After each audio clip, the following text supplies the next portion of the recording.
Olá, turma de álgebra linear, sejam bem-vindos a mais uma exposição do curso. Esse vídeo é para complementar o conteúdo da nossa última exposição. Nós, nos últimos exemplos, nós tínhamos uma aplicação linear T de um espaço vetorial E em um espaço vetorial F, e a gente está supondo aqui que a dimensão dos dois é igual. A dimensão de E é igual a dimensão de F, que é igual a N, é um número finito, não é a dimensão infinita, não. Bem, se a gente aplicar o teorema do núcleo da imagem, para essa transposição linear, a gente vai ter que a dimensão de E é igual à dimensão do núcleo da aplicação linear mais a dimensão da imagem dessa aplicação linear. Agora, o que acontece se a aplicação for injetora? Se a aplicação T for injetora, o núcleo é formado apenas pelo vetor nulo. E daí a dimensão do núcleo é zero. Aí, como a dimensão do núcleo vai ser zero, a dimensão de E, a gente está supondo que é N, então vai ficar N igual a dimensão do núcleo mais a dimensão da imagem. Se a aplicação for injetora, coloca aqui, se T é injetora, acontece do núcleo ter apenas vetor nulo que vai ter zero. Então, qual vai ser a dimensão da imagem? Como aqui é N, então zero mais a dimensão da imagem vai ser N. E a aplicação ela é sobrejetora. Então, se a aplicação for injetora, ela tem que ser necessariamente sobrejetora. Portanto, a aplicação T é sobrejetora. E de ser injetora e sobrejetora, quer dizer que ela é, na realidade, bijetora. T é uma bijeção. Ou seja, existe uma correspondência biunívoca entre os vetores de E e os vetores de F. Em geral, isso não ocorre para qualquer função, não, que seja injetora, seja ao mesmo tempo sobrejetora, não. Apenas quando são conjuntos finitos. Quando a gente está trabalhando com conjunto finito, se os dois conjuntos têm a mesma quantidade de elementos, toda aplicação que é injetora é sobrejetora e vice-versa. Aqui a gente mostrou que se a aplicação for injetora, ela é sobrejetora. Nós também podemos mostrar, usando o teorema do núcleo da imagem, mais uma vez, vamos usar o teorema do núcleo da imagem aqui.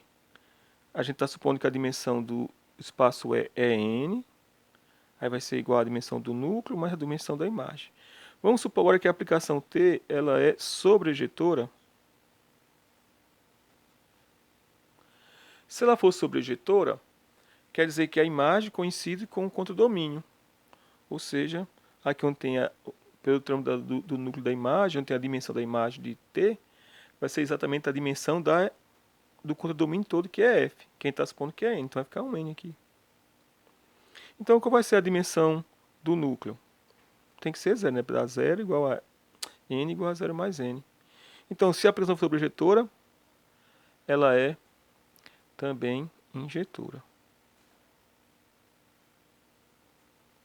Então, esse resultado que a gente demonstrou foi, se nós tivermos, na verdade é um corolário do teorema do núcleo da imagem, uma aplicação linear de E e F, ambos de mesma dimensão N, então uma aplicação nela é injetora, se ela for injetora, ela vai ser sobrejetora. E se ela for sobrejetora, então ela é injetora. Então a aplicação ela é injetora se somente se ela é sobrejetora. Que isso acontece quando você tem funções definidas sobre conjuntos finitos com a mesma quantidade de elementos. Então, esse teorema ele está dizendo, na realidade, que a dimensão do espaço ele caracteriza o espaço. De tal forma que se tiver dois espaços com a mesma dimensão, eles têm essa forma de visualizá-los como tendo as mesmas propriedades. Quando eu falo propriedades, são sempre propriedades a associação com as operações do espaço vetorial, que é soma de vetores, multiplicação por escalar, e o que a gente tem feito até agora com relação aos espaços vetoriais. Então, essa associação é muito importante, ela é chamada de isomorfismo. Um isomorfismo é uma aplicação linear entre dois espaços vetoriais que é uma bijeção. Dessa maneira, a gente pode ver os elementos do espaço E como sendo os elementos do espaço F e vice-versa, que foi exatamente o primeiro exemplo que nós fizemos quando estava querendo motivar a definição de transformação linear. A palavra isomorfismo significa mesma forma. Iso, mesmo. Né? Isométrico. Triângulo isósceles, que tem dois lados iguais. Isso quer dizer iguais, mesmos. E morfismo vem de forma. Quer dizer, então, que esses dois grupos têm a mesma forma. Eles têm as mesmas características quando se pensa em espaços vetoriais. Só falei grupo, mas quer dizer espaços vetoriais.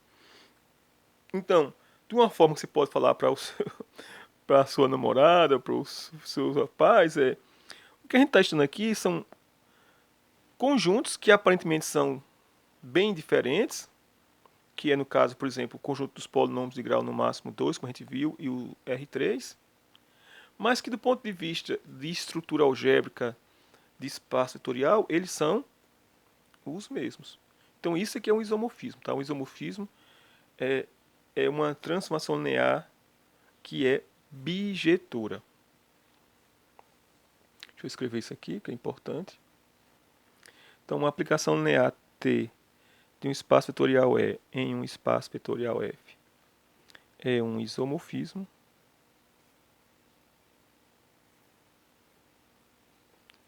quando T é uma aplicação linear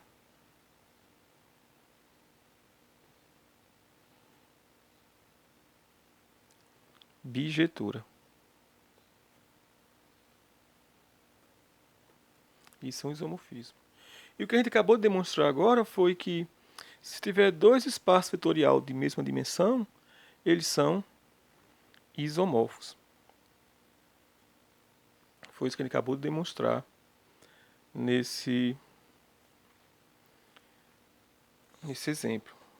Porque como é que a gente faz? Na verdade, eu fiz isso no exemplo da exposição anterior, mas eu vou destacar aqui mais uma vez, tá?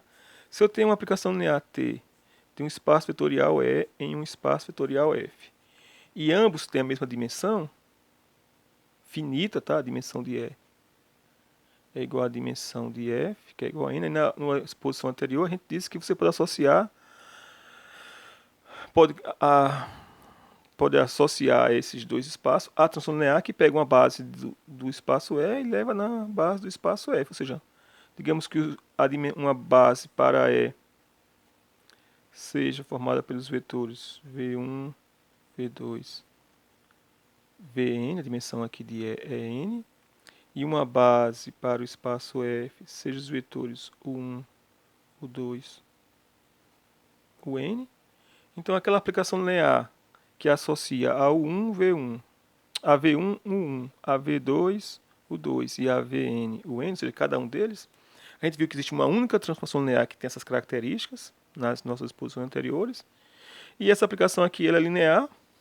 Essa aplicação não, o núcleo dessa aplicação linear é apenas o vetor nulo. Por quê? Porque pelo teorema do núcleo da imagem, a dimensão de E vai ser igual à dimensão do núcleo mais a dimensão da imagem. Bem, a base de E está indo numa base de F, né? Se tem a mesma dimensão, você pode criar essa transformação desse jeito. Então, a imagem de T, essa transformação linear, né? Aqui a imagem de T, coincide exatamente com o próprio F, né? Porque todo o conjunto gerador aqui de F está sendo chegando por flechas partindo de E por T.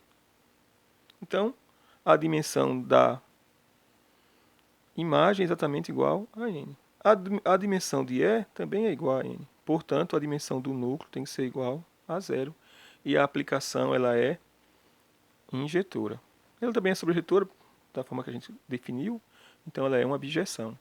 Então, isso quer dizer que todos os espaços vetoriais de mesma dimensão são isomorfos. Portanto, a gente já sabe que a gente já conhece espaços vetoriais para a dimensão de qualquer número que a gente possa imaginar. Por exemplo, qual é um espaço vetorial de dimensão 15? O R15. Um espaço vetorial de dimensão 7? O R7. Então, qualquer que seja o espaço vetorial, ele é isomorfo a um dos espaços Rns. Ou seja, que é exatamente isso que a gente acabou de discutir agora. Se a dimensão de um certo espaço vetorial é igual a n, então ele é isomorfo a um outro espaço vetorial que tenha dimensão n. O que é mais fácil a gente trabalhar é o Rn. Então, Rn é isomorfo a S, tem a mesma forma. Isso quer dizer que, para nós, facilita demais nossa vida, porque ao invés de estudar todos aqueles espaços vetoriais que a gente já viu, espaço de matriz, espaço de polinômios, espaço e alguns subespaços de funções, ou derivado, né, que tem dimensão finita, a gente não precisa estudar todos esses subespaços, esses espaços, a gente precisa estudar apenas os RNs. Por quê?